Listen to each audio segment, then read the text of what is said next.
प्रिया अपने कमरे में पसीने से तरबतर होकर पंखे के नीचे बैठी थी। बार बार अपने माथे से पसीना पहुंच रही थी।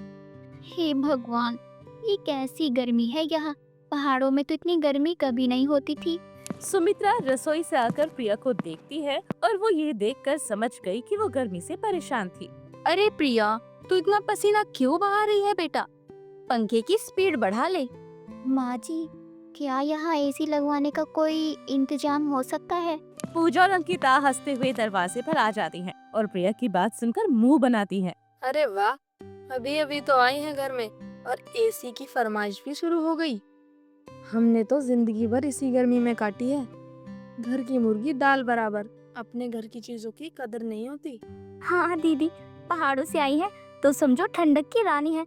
अब दिल्ली की गर्मी की रीति सीखनी पड़ेगी, धीरे धीरे आदत हो जाएगी। बेटी, एसी लगवाना तो बहुत महंगा काम है। अभी पैसों की थोड़ी तंगी चल रही है घर में। राजेश काम से थका हुआ घर आया था और सबको गर्मी की बात करते उसने देखा था, तो उसके चेहरे पर काम का तनाव भी साफ दिख रहा था। क्या बात हो रही है यहाँ? प्रिया, तू ठीक तो है ना? हाँ, बस गर्मी से थोड़ी परेशान हो रही थी। कोई बात नहीं, आदत हो जाएगी। अरे प्रिया, मैं जानता हूँ तुझे तकलीफ हो रही है, लेकिन अभी ऑफिस में कुछ फाइनेंशियल प्रॉब्लम्स चल रही है। जल्दी सब कुछ ठीक कर दूंगा। रमेश पड़ोसी अचानक दरवाजे पर दस्तक देता है और अंदर आकर गर्मी की शिकायत करता है। अरे सुमित्रा जी, आज तो गर्मी ने जान ही निकाल दी। उस रात प्रिया को नींद नहीं आई थी। सुबह उठकर उसने फैसला कर लिया था कि वो खुद मेहनत करके एसी के पैसे इकट्ठा करेगी। अगले दिन प्रिया ने मन में ठान लिया था कि वो खुद से मेहनत करके एसी के पैसे इकट्ठा करेगी और इसलिए उसने सिलाई का काम शुरू करने का फैसला किया था। माँ जी, मैं सिलाई का काम शुरू करना चाहती हूँ। पहाड़ों में मैं बहुत अच्छा काम करती थी। सिलाई का काम? अरे बेटी, ये तो बहुत मेहनत का काम है। तू कर पाएगी। अब ये भी घर में सिलाई कर कर पैसे कमाएंगी। देखते हैं कब तक चलती है इनकी ये मेहनत। दीदी, मुझे तो लगता है 2-4 दिन में ही हार मान जाएंगी। एसी के लिए इतनी मेहनत कौन करता है? पहला सप्ताह बीता था। प्रिया ने सिर्फ 2-3 कपड़े सिले थे। नंदे हंसती रहती थी। दूसरे सप्ताह तक 5-6 कपड़े सिल लिए। तीसरे सप्ताह तक पड़ोसियों से भी ऑर्डर आने लगे थे। रात में एम्ब्रॉयडरी, दिन में सिलाई, शाम को घर का काम, ये सब प्रिया की दिनचर्या बन चुका था। लेकिन नंदे, वो तो लगातार उसका मजाक ही उड़ाती रहती। चाहे जो भी कहें, मैं हार नहीं मानूंगी। मुझे अपना एसी जरूर लगवाना है। देखो तो कितनी मेहनती बनी फिर रही है। लेकिन कल सब्जी में नमक कम था और रोटी भी ठीक नहीं बनी थी। हाँ, और मेरी साड़ी भी ठीक से नहीं धोई गई। सिलाई के चक्कर में घर का काम ही भूल जाती हैं। 1 महीना बीत गया था। सुमित्रा चुपचाप प्रिया की मेहनत देख रही थी। पड़ोसियों से प्रिया की तारीफ सुनकर उसके मन में प्रिया के लिए और भी सम्मान बढ़ता जा रहा था। इस लड़की में तो कितना हौसला है। दिन रात मेहनत कर रही है, कभी शिकायत नहीं करती है। मैं गलत थी इस बारे में। प्रिया, तू बहुत ज्यादा मेहनत कर रही है। सेहत का भी ख्याल रख लिया कर। मुझे लगता है मैं तेरी सही मदद नहीं कर पा रहा। कोई बात नहीं, बस थोड़े दिन और। 2 महीने की कड़ी मेहनत के बाद प्रिया ने एसी के पूरे पैसे इकट्ठे कर लिए। उस दिन उसने 4-5 कपड़े सिलकर और रात में एम्ब्रॉयडरी का काम करने का खास कमाल कर दिया और आज एसी लगाने वाले आ रहे हैं। आखिरकार आज मेरा सपना पूरा हो रहा है। शाबाश बेटी, तूने दिखा दिया कि मेहनत का फल कितना मीठा होता है। एसी लगते ही पूजा और अंकिता का रवैया बदल जाता है। वो चुपचाप प्रिया के कमरे की तरफ देखने लगती हैं। वाह, कितना अच्छा एसी लगा है। ठंडी हवा तो बहुत आ रही है। भाभी, जरा हमें भी एसी का एहसास दिलाओ ना। बहुत गर्मी लग रही है। हाँ हाँ, आओ, थोड़ी देर ठंडक ले लो। लेकिन अगले दिन से नंदो ने प्रिया के कमरे पर कब्जा करना शुरू कर दिया। वो वहाँ खाना पीना और सोना सब करने लगी। अंकिता, ये एसी तो बहुत अच्छा है। यहाँ रहना तो जन्नत की तरह लग रहा है। हाँ दीदी, चलो यहीं खाना खा लेते हैं। इतनी ठंडक में खाना खाने का मजा ही कुछ और है। अब प्रिया अपने कमरे में आने की कोशिश करती तो नंदे उसे रोक देती और अब तो वो पूरे तरीके से उस कमरे पर काबिज हो गई थी। ये क्या हो रहा है? 2 महीने खून पसीना बहाकर मैंने ये एसी लगवाया था और मैं अपने कमरे में आ नहीं सकती। अरे, हम अभी यहाँ बैठे हैं ना, आप बाहर वाले कमरे में चली जाइए। थोड़ी देर बाद आ जाना, अभी हमारे आराम का समय है। हाँ भाभी, हमारी आज यहाँ सोने की इच्छा है। तुम कोई और जगह सो जाना। एसी तो लग ही गया है, अब सबका हक इस पर है। प्रिया को बहुत गुस्सा आया था, लेकिन वो कुछ कह नहीं सकती थी। वो चुपचाप बाहर चली जाती है। उस रात उसे नींद नहीं आई थी। मैंने इतनी मेहनत करके एसी लगवाया था और ये लोग इसका फायदा उठा रहे हैं। अब कुछ तो करना पड़ेगा। सब्र का फल मीठा होता है, लेकिन हद से ज्यादा सब्र कमजोरी है। प्रिया, तू यहाँ क्यों सो रही है? तेरा कमरा तो वो है। मुझे अपनी बहनों से बात करनी चाहिए थी। वो अब आपकी बहनों का कमरा बन गया है। अब वहाँ मेरी कोई जगह नहीं है। 2 महीने की मेहनत एक दिन में खत्म हो गई। सुमित्रा ये सब कुछ देख रही थी और उसे प्रिया पर तरस आ रहा था। नंदो का व्यवहार देखकर उसकी बेचैनी बढ़ती जा रही थी। वो प्रिया के पास आकर बात करने का फैसला करती है। बेटी, तूने इतनी मेहनत करके एसी लगवाया था, ये ठीक नहीं हो रहा है। मैं अपनी बेटियों के इस व्यवहार से बहुत शर्मिंदा हूँ। माँ जी, मैं क्या करूँ? वो लोग मानते ही नहीं है। लगता है मैंने गलत लोगों के लिए मेहनत करी है। बेटी, तू परेशान मत हो। कल सुबह जब ये दोनों बाजार जाएंगी, तब हम मिलकर इनका सामान निकाल देंगे। तेरा हक तेरे को दिलवा के रहेंगे। अगले दिन जब पूजा और अंकिता बाजार गई थी तो प्रिया और सुमित्रा ने मिलकर उनका सामान निकालकर पुराने कमरे में शिफ्ट कर दिया था। दोनों ने मिलकर एक योजना भी बनाई थी। माँ जी, आज इनको सबक सिखाना ही होगा। अब बहुत हो गया। हाँ बेटी, तूने मेहनत करके ये एसी लगवाया है, तेरा ही हक है इस पे। शाम को जब नंदे वापस आती हैं और अपना सामान गायब देखती हैं, तो वो बहुत गुस्सा हो जाती हैं। ये क्या हुआ? हमारा सामान कहाँ गया? भाभी, तुमने हमारा सामान क्यों हटाया? अब बहुत हो गया। मैंने दिन रात मेहनत करके ये एसी लगवाया था अपनी गर्मी के लिए, ना कि इनके आराम के लिए। आज मैं इन्हें सबक सिखाऊंगी। अगर तुम लोगों को मेरे एसी वाले कमरे में रहना है तो प्रति व्यक्ति 200 रुपए रोज देने पड़ेंगे। क्या 200 रुपए रोज? ये तो लूट है। तुम पागल हो गई हो? घर में रहकर किराया मांग रही हो? सुमित्रा मुस्कुराते हुए अपने पर्स को निकालती है और खुशी से पैसे देने को तैयार हो जाती है। अरे वाह, क्या बढ़िया आइडिया है। मैं तो पैसे देने को तैयार हूँ। लेकिन प्रिया सास का हाथ रोक देती है और सबको चौंका देने वाली बात कहती है। अरे नहीं माँ जी, आपसे पैसे ले सकती हूँ क्या मैं भला? ये तो आपका ही घर है। आप जब चाहें आकर एसी में बैठ सकती हैं। फिर प्रिया नंदो की तरफ मुड़ती है और सख्त आवाज में अपनी शर्त रखती है। लेकिन तुम दोनों के लिए सिर्फ 2 विकल्प हैं। या तो रोज 200 रुपए दो, या फिर मेरे सिलाई के काम में हाथ बटवाओ। प्रिया, ये तू क्या कर रही है? लेकिन तू कर तो सही रही है। मुझे पहले ही उन्हें समझाना चाहिए था।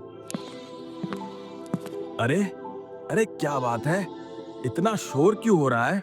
पूजा और अंकिता एक दूसरे की तरफ देखती हैं। फिर प्रिया की मेहनत और सिलाई के काम को याद करके वो शर्मिंदा हो जाती हैं। भाभी, हमने गलत किया। आपने इतनी मेहनत की थी एसी के लिए और हमने। हाँ भाभी, हमें माफ कर दो। हम तुम्हारी सिलाई के काम में जरूर मदद करेंगे। सुमित्रा खुशी से प्रिया को गले लगाती है और उसकी होशियारी की तारीफ करती है। वाह बेटी, तूने तो कमाल ही कर दिया। ना सिर्फ अपना हक जताया, बल्कि इन्हें काम करने की प्रेरणा भी दी है तूने। माँ जी, मैं तो चाहती थी कि सब मिलजुल कर रहे। अब सब लोग मेरे साथ सिलाई का काम करेंगे तो और भी अच्छा होगा। अरे तू बहुत चालाक है। मैं तो हैरान हूँ कि तूने इतनी अच्छी प्लानिंग कैसे कर ली। अब सब लोग मिलकर एसी वाले कमरे में बैठकर सिलाई का काम करते थे और पूजा और अंकिता प्रिया से काम सीखने लगी थी। भाभी, सिलाई का काम तो बहुत इंटरेस्टिंग है। आप हमें भी सिखाइए ना कुछ डिजाइन। हाँ, अब तो हम सब मिलकर एक टीम बन गए हैं। एसी भी मिल गया और काम भी सीख रहे हैं। अरे वाह सुमित्रा जी, आपके घर में तो एसी के साथ साथ खुशियों की भी ठंडक आ गई है। प्रिया अपने परिवार को देखकर खुश हो गई। सब मिलजुल कर रहने लगते हैं और एसी का भी सही इस्तेमाल हो रहा था। सच में बेटी, तूने सिखा दिया कि मेहनत का फल सिर्फ वही पा सकता है जो उसकी कदर करता है। माँ जी, अब हम सब मिलकर और भी बड़े सपने देख सकते हैं। एक साथ मिलकर काम करने में बहुत मजा आता है। कहानी का अंत खुशी से हुआ था, जहां पूरा परिवार एसी की ठंडक में बैठकर सिलाई का काम कर रहा था और सब एक दूसरे का साथ दे रहे थे। राजेश बहुत ही अमीर और धनवान था। उसके पास पैसे की कभी कोई कमी नहीं रहती थी। वो जितना पैसे वाला था उतना ही बड़ा कंजूस आदमी था। उसकी कंजूसी के चर्चे पूरे गांव में मशहूर थे। राजेश की इस आदत से उसकी पत्नी और उसका बेटा दोनों ही परेशान थे। राजेश अपने बेटे की हर ख्वाहिश को फिजूल खर्ची बताकर इनकार कर दिया करता। दरअसल राजेश की अपनी किराने की दुकान थी, जिसमें वो दिन रात मेहनत करता। राजेश के साथ उसकी दुकान पर जुगनू भी काम करता था। जुगनू राजेश के यहाँ कई वर्षों से नौकरी कर रहा था। राजेश इतना कंजूस था कि उसने जुगनू की तनख्वाह कई वर्षों से 1 रुपया तक नहीं बढ़ाई थी। राजेश का ध्यान हमेशा खर्चों की लिस्ट पर ही रहा करता था। वो जैसे तैसे करके जितना काम हो सके उतना काम करके अपने लिए पैसे कमाने की कोशिश में लगा रहता। जुगनू, ओ जुगनू, कहाँ मर गया तू? सुनता क्यों नहीं है? सेठ जी आ गया। कहिए क्या बात हो गई? ये सब क्या है और ये सारा सामान दुकान के बाहर क्यों रखा हुआ है? अच्छा ये सारा सामान ये पिछले महीने का है। अरे बिक नहीं रहा था तो मैंने सोचा बाहर निकाल देता हूँ, इसलिए इसे बाहर निकाल दिया। किसी काम का नहीं है, इसीलिए इसको फेंक देना ही ठीक होगा। राजेश गुस्से से आग बबूला होकर बोलता है। मैं क्या तुझे यहाँ सामान फेंकने की पगार देता हूँ? तुझे ये सारा सामान फालतू का लग रहा है? चुपचाप से जाकर ये नए सामान के साथ मिलाकर रख दे। कौन सा किसी को पता लग रहा है? जाकर अपना काम कर तू। मुझे दिवालिया करवाएगा अगर तेरी ऐसी हालत रही तो। ठीक है सेठ जी, जैसा आप कहें। जुगनू राजेश की बात सुनकर अपने काम में लग जाता है और इधर शाम का वक्त हो चला था। राजेश अपनी दुकान का ताला लगाकर घर जाता है और घर पहुंचकर अपनी पत्नी से कहता है। अरे ओ भाग्यवान, कहाँ हो? अगर सुन रही हो तो एक कप चाय साथ में लेते आना। अजी आ गई, ये लीजिए आपकी चाय और बिस्किट। ये चाय है या शरबत? लगता है तुमने इस चाय में पूरा शक्कर का डब्बा ही उधल दिया है। आपको तो बाल का खाल निकालने का शौक हो गया है। जरा सी चाय में चीनी ज्यादा होने पर इतना बतंगड़ कौन खड़ा करता है? आपको ना हर छोटी चीज पर बवाल करने का शौक हो गया है बस। तुम इसे जरा भर शक्कर कहती हो? इतने में तो मैं 10 कप चाय बना दूंगा। और तुम्हें कितनी बार बताना पड़ेगा, बिस्कुट मीठा होता है। अगर चाय में चीनी नहीं डालोगी तो बिस्कुट चीनी की कमी पूरी कर देगा। हे भगवान, ये फिर से शुरू हो गए। फिर कंजूसी पे ज्ञान देंगे। ये सब छोड़ो, ये बताओ तुम्हारा लाडला बेटा कहाँ है? ये लीजिए पिताजी, आपने मुझे याद किया और मैं आ गया। कैसा रहा तुम्हारा कॉलेज का पहला दिन बेटा? कॉलेज के पहले दिन आपके कारण मैं ना देर से पहुंचा हूँ। पहले ही दिन, वो भी मेरी वजह से? अब मैंने क्या किया भाई? आपने क्या किया है पिताजी? सब कुछ तो आपने ही किया है। आपने मेरा दाखिला यहाँ आसपास कहीं नहीं करवाया। आपने सबसे सस्ता वाला ढूंढा जो कि यहाँ से कोसों दूर था। वहाँ पर जाकर आपने मेरा दाखिला करवाया। अब वहाँ आने जाने में बहुत ज्यादा समय लग जाता है, तो देर तो होनी होती है। हाँ तो मैं बस का किराया देता तो हूँ। अरे पिताजी, बस के किराए की बात ना करो ना तो ज्यादा अच्छा होगा। आप बस मुझे आधी टिकट का किराया देते हो। बस से मुझे आधे रास्ते में उतरना पड़ता है। क्यों? क्योंकि आधी टिकट के पैसे आप देते हो। अब वहाँ से पैदल चल के इतनी दूर जाना पड़ता है, उसके बाद पैदल वापस आना पड़ता है, उसके बाद फिर बस पकड़नी पड़ती है, फिर जाके वापस आ पाता हूँ। जबकि बस सीधा मेरे कॉलेज के बाहर तक जाती है, तो मतलब मैं कॉलेज के पास उतर सकता हूँ। लेकिन नहीं, आपके कारण मुझे इतनी दूर चलना पड़ता है। हाँ तो क्या हुआ? मैं जब तुम्हारी उम्र का था तो अपने पिताजी के साथ तब मैं शहर पैदल जाया करता था। तुम्हें तो फिर भी मैंने इतनी सुविधा दे रखी है। तुम्हें पैसे दे रखे, वो भी बस से जाने के लिए, ना कि पैदल। अरे पिताजी, आपका जमाना बीत चुका है। उस समय ना सब कुछ चलता था, उस समय सुविधा नहीं थी। लेकिन आज के समय में हर एक चीज की सुविधा है। लेकिन आप अपने जमाने की बात यहाँ लेकर आते हो। अरे आपके जमाने में 2-2 रुपए में सामान मिल जाता था और आज 200 में नहीं मिलता है। अरे पिताजी, क्या करते रहते हो आप भी? अब वैसे ये सब छोड़ो, मेरे दोस्तों को देखो, आप देखो जरा उनको जाकर। अरे सब बाइक से जाते हैं कॉलेज, और मैं आधे रास्ते बस में धक्के खाता हूँ, उसके बाद पैदल चलकर अपने पाँव को कष्ट देता हूँ। और वहाँ आने जाने में मेरा समय इतना बर्बाद होता है, आपको क्या ही बताऊं। अरे बाइक तो छोड़ो, कई दोस्तों के पास तो गाड़ी है खुद की, उनके पिता ने उन्हें गिफ्ट की है। मैं आप लोगों को क्या देता हूँ, मुझे कॉलेज जाने के लिए बाइक चाहिए तो दिलवा दो। अम्मू की बात से सहमति दिखाते हुए सरला भी राजेश से बोलती है। बिल्कुल सही कह रहा है मेरा बेटा। अब इतना बड़ा जो हो गया है, उसे बाइक दिला देनी चाहिए। कॉलेज जाने में आसानी होगी उसे। अरे क्या सही कह रहा है ये? आज बाइक मांग रहा है, कल कार मांगेगा, परसों हेलीकॉप्टर मांगेगा। क्या मैं इसकी सारी फरमाइश पूरी करता रहूंगा? ये तो बच्चा है, नादान है, अभी इसे दुनियादारी की समझ नहीं है। लेकिन तुम तो समझदार हो। अम्मू बेटा, मेरी बात को समझो। बाइक वाइक जैसी चीजें फिजूल खर्ची है और कुछ नहीं। पहले बाइक खरीदने में पैसा लगेगा, फिर पेट्रोल के खर्चे में अलग पैसा लगेगा, और फिर उसके बाद उसकी सर्विस। इतनी सारी फिजूल खर्ची। अम्मू बेटा समझो तुम इस बात को। 100 बातों की एक बात बता देता हूँ तुम्हें मैं। ये बाइक वाइक जो है ना सिर्फ फिजूल खर्ची की बीमारी है, और पैदल चलना तो अच्छी बात होती है। मैं भी तो रोज इतनी दूर दुकान रोज पैदल जाता हूँ, तभी तो देखो आज मैं इतना स्वस्थ हूँ, अच्छा खासा हूँ ना मैं। अरे बस भी करो पिताजी, कितना प्रवचन दोगे आप? जब देखो तब हर बात पे ज्ञान देने लगते हो। बाइक क्या मांग ली, इतना प्रवचन दे दिया आपने, जैसे कि मैंने आपकी पूरी प्रॉपर्टी मांग ली हो या आपकी किडनी मांग ली हो। अरे पिताजी मैं क्या करूँ आपका? कैसे बाप हो यार आप? आपको ना हमेशा मेरी हर एक चीज फिजूल लगती है। मैं अगर कुछ मांग लूँ ना तो आपको लगता है फिजूल का खर्चा है। परसों देखा था आपको, चाय में मक्खी गिर गई तो मक्खी का चूस रहे थे। अरे पिताजी मैं क्या करूँ आपका? कैसे बाप हो आप, कंजूस कहीं के। कितने बहाने बनाओगे? अरे नहीं दिलाना तो साफ साफ मना कर दो। बहाने देने की क्या जरूरत है? ये होता है, वो होता है, ये खर्चा होता है, वो खर्चा होता है। अरे मेरे लिए तो कमा रहे हो ना, या कोई दूसरी भी औलाद है आपकी? हाँ, क्या बोलूं मैं आपको? अरे क्यों बच्चे का दिल तोड़ रहे हो? एक बाइक ही तो मांग रहा है आपसे, सोना चांदी थोड़े ही मांग रहा है। आज तक आपने उसके लिए किया ही क्या है? एक बाइक तो दिला सकते हो। अच्छा ठीक है, बाइक तो नहीं दिला सकता, लेकिन एक काम कर सकता हूँ मैं। तुम्हारे लिए मैं अपना स्कूटर तुम्हें दे सकता हूँ। बेवजह ही पड़े पड़े जंग लग रहा है उसमें, तुम उसे रख लो। थोड़ा बहुत मरम्मत करानी पड़ेगी, मैं उसे ठीक करा के तुम्हें दे दूंगा। देखना एकदम नया जैसा लगेगा मेरा स्कूटर। रहने दीजिए पिताजी, मुझे नहीं चाहिए आपका वो स्कूटर, और वो आपका नहीं है, दादाजी का है। अरे उसे कबाड़ी वाले को बेचने जाऊंगा ना तो एक चबन्नी ना दे मुझे। अरे इतना घटिया वाहियात स्कूटर है, क्या ही बताऊं मैं आपको। आपको याद है ना जब मैं छोटा था, बचपन में दादाजी मुझे लेकर जाते थे, मुझे याद है हर 2 मिनट में ना वो बंद हो जाती थी। और दादाजी ने उस स्कूटर में इतनी किक मारी थी ना कि उनकी टांग टूट गई थी। सब याद है मुझे। वो स्कूटर नहीं है, वो यमराज का वाहन है। उसमें बैठने के बाद यमराज आ जाएंगे लेने मुझे। मैं नहीं चलाऊंगा वो, नहीं देना तो मत दो। हाँ। ये दोनों ऐसे ही मुंह बनाकर चले गए।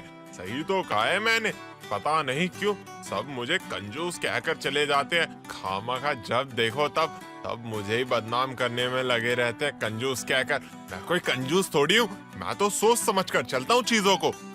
ऐसे ही कुछ दिन बीत जाते हैं। राजेश रोज की तरह अपनी दुकान पर जाता है, जहां उसे आज बहुत ही बड़ा मुनाफा होता है, और वो उस मुनाफे की रकम को घर लाता है और सरला से कहता है, सरला, अरे सुनती हो अम्मू की माँ?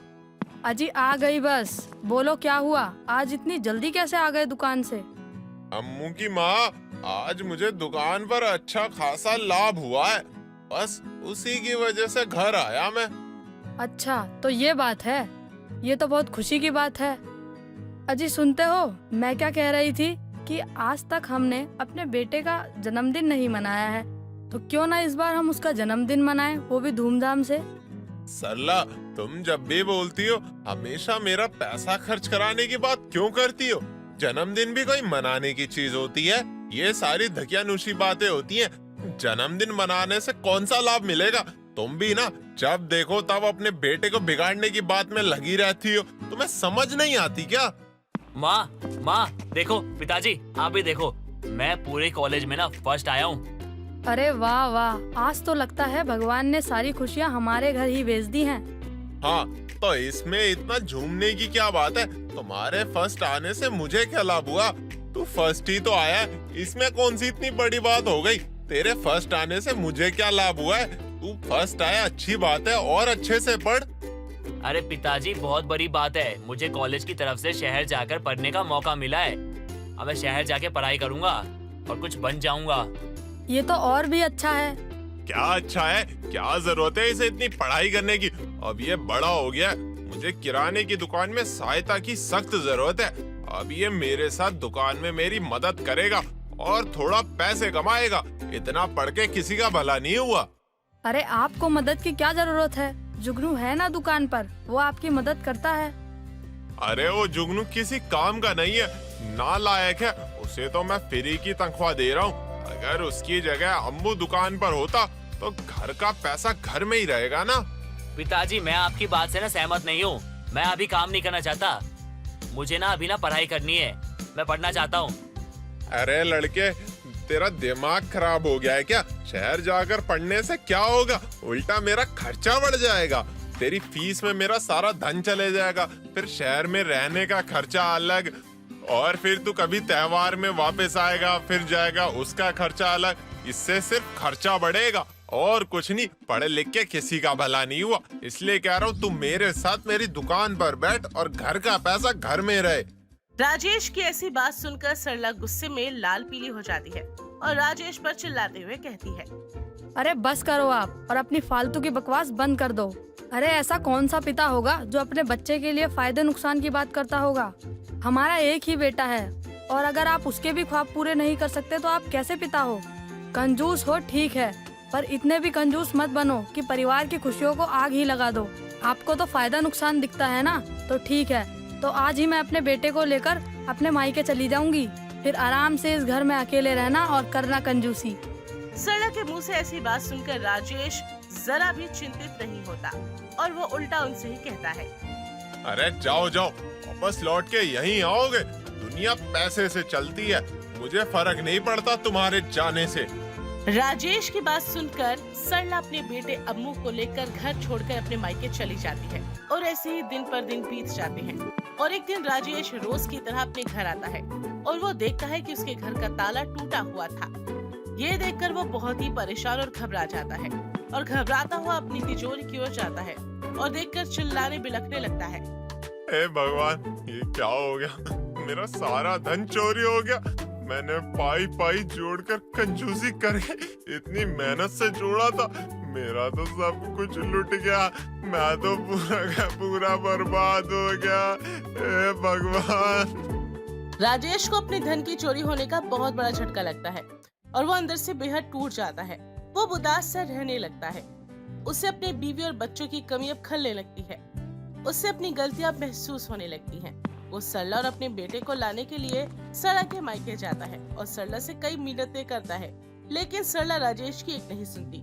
वो उसे तंज कसते हुए कहती है, क्यों जी, पैसे नहीं रहे तो परिवार याद आ गया आपको? जब मैं और मेरा बेटा घर छोड़कर जा रहे थे तब तो आप बड़ी बड़ी बातें कर रहे थे कि पैसा है तो सब कुछ है, पैसे से सारे दुख कट जाते हैं। क्या हुआ, पैसे ने आपको सुख नहीं दिया? अब पिताजी, आज आपको हमारे पास आकर कौन सा फायदा होने वाला है जो इतने दिनों के बाद हमारे पास आ गए? इतनी कड़वी बातें ना बोलो। मेरी गलती का एहसास हो गया है। जिस पैसे को मैं समझता था कि उससे मेरा परिवार खुश होगा, मैं अपने परिवार की जगह अपने पैसों को अहमियत देता था। मुझे आज पता लग चुका है कि खुशियाँ पैसों से नहीं परिवार से मिलती है। तुम दोनों मुझे माफ कर दो, मैं तुम्हारा बहुत बड़ा गुनहगार हूँ। मेरे को अब अपने साथ कर लो और मुझे मेरी गलती का एहसास हो गया। और जो भी मैं कमाऊंगा वो अपने परिवार के साथ ही मैं उसे खर्च भी करूंगा और अपने परिवार की खुशियों का ख्याल भी रखूंगा, ना कि कंजूसी करके उस पैसे को बचा के रखूंगा। क्योंकि मुझे पता लग चुका है, पैसा नहीं जाता इंसान के साथ। इंसान अगर खुश रहेगा तो वो और जी सकेगा। सरला और अम्मू राजेश की बात सुनकर उस पर हंसते हैं और उसे बताते हैं कि सारा धन चोरी नहीं हुआ है। उन्होंने जुगनू के साथ मिलकर चोरी का नाटक किया था ताकि वो सबक सीख सके। सरला की बात सुनकर राजेश चौंक जाता है। दोस्तों, अगर आपको ये कहानी पसंद आई तो इसे लाइक करें, शेयर करें और कमेंट करके बताएं कि कहानी में आपको सबसे अच्छा क्या लगा।